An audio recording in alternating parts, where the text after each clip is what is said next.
Vans RV-14 Horizontal Stabilizer video number 6. Are you excited? I'm excited. My brother's here to help me today.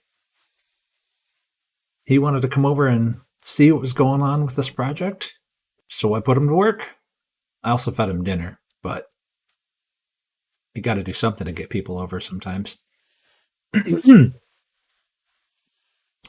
So what you're seeing here is my brother Scott in the foreground is using the pneumatic squeezer to dimple one skin while I deburr the other skin.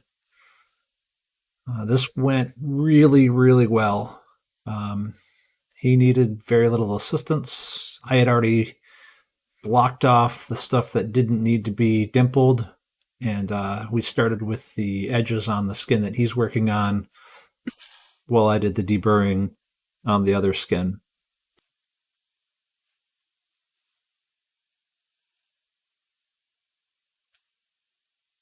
Yeah, having two people, I can see why, someone could get a project like this done so much faster. Yes, the DRDT2 Dimpler. Last time I said I was going to put it in the garage shop. Instead, what I did was I drilled 2 holes in this table, and I put what they call T-nuts underneath it, and just bolted it in the back to the table. And even solo doing this, which I do on the next skin because he had to take off, it's so easy when the thing isn't moving around on you, because you have to put a decent amount of force into it for it to properly, what they call spring back with these dies. So it's got to go over center and whatnot. And here I am. I was like, be careful with it because you can easily punch a hole through the skin.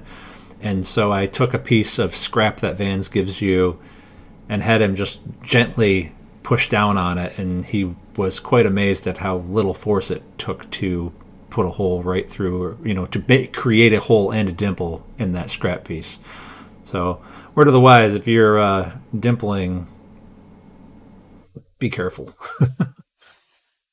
I'll take the blue off, and yep, now that he had to go, I decided to solo dimple this one. And I'm using my foam table that I think I break. Yeah, there it goes. It broke. I should really just make these out of wood. Instead, what do? Let's patch it with some more foam. So I cut some triangles out of another piece, glue them to the bottom to make it a lot more stable, and actually worked out really, really well.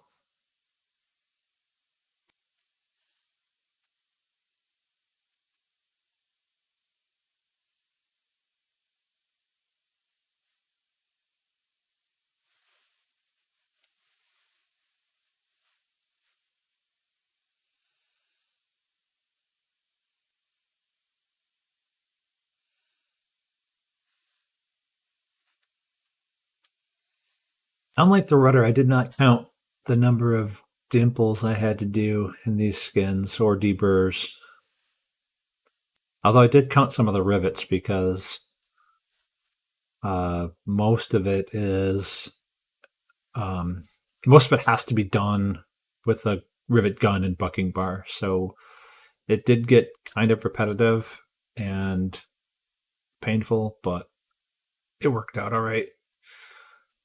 So we're done with the middle sections. We're just gonna do the edges now, and that'll be the end of this video.